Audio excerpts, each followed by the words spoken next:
سب سے اچھا عمل، سب سے بلند عمل اخلاص ہے۔ یہ وہ راز ہے جو انسان اور اللہ کے درمیان ہوتا ہے۔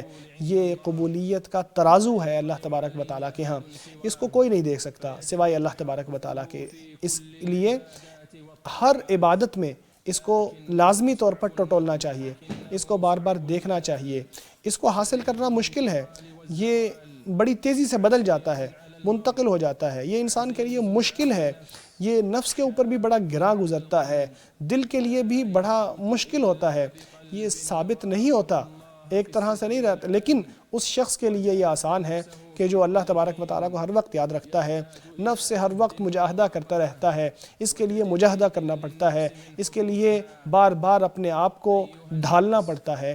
اے اللہ کے بندو، اخلاص ایسی چیز ہے کہ جو ایسا راز ہے جو اللہ تبارک و تعالیٰ کی تخلیق میں پایا جاتا ہے۔ اس کو اللہ نے چننے کا ذریعہ بنایا ہے، ان لوگوں کے دلوں میں رکھ دیتا ہے جن کو اللہ پسند کرتا ہے۔ اس کے ذریعے اللہ ان کے راستوں کو آسان کر دیتا ہے، ان کو بصیرت کا نور عطا فرما دیتا ہے۔ جو اخلاص اختیار کرتا ہے اللہ اس کو اپنے لیے مختص کر دیتا ہے، اس کے اوپر خصوصی مہربانیاں کرتا ہے، اس کے دل میں ایسا نور ڈال دیتا ہے، ایسا اطمینان ڈال دیتا ہے، ایسی خوشی ڈال دیتا ہے جس سے اس کو اطمینان حاصل ہو جاتا ہے۔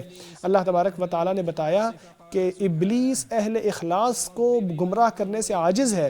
اس نے کہا تھا اے اللہ تیری قسم، کیونکہ تو نے مجھے گمراہ کیا ہے، میں ان سب کو گمراہ کروں گا سوائے تیرے ان بندوں کے جو اخلاص رکھنے والے ہیں یا جو چنیدہ ہیں، یعنی جسے تو نے اخلاص کے ذریعے بچایا ہے، توحید کے ذریعے مجھ سے دور رکھا ہے، میں ایسے لوگوں کو گمراہ نہیں کر سکوں گا۔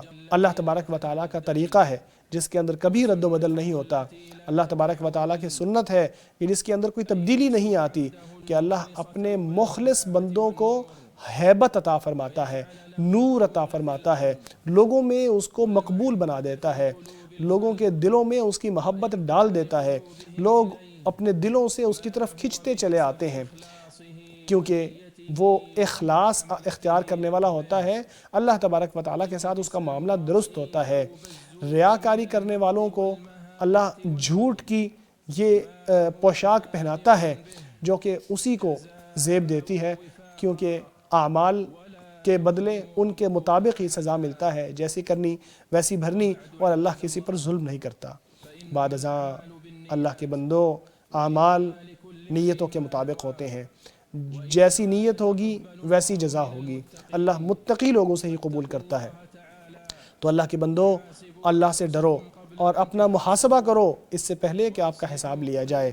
اپنے دلوں کو درست کر لو، اپنی نیتوں کو ٹھیک کر لو، اپنے اعمال میں اخلاص کو اختیار کر لو، کیونکہ سمجھدار وہی ہے جو اپنے آپ کو لگام دے اور موت کے بعد کی زندگی کے لیے عمل کرے، اور بے بس یا بے وقوف وہ ہے کہ جو اپنے نفس کو خواہشات میں لگائے رکھتا ہے اور امیدیں بھی لگائے رکھتا ہے اللہ سے۔ کامیاب شخص وہ ہے جو اپنے دل کو اللہ کے لیے خالص کر لے، کامیاب وہ ہے جو دل کو اللہ کے لیے خالص کر لے، اپنے عمل کو صرف اور صرف اللہ تبارک و تعالیٰ کے لیے کر لے۔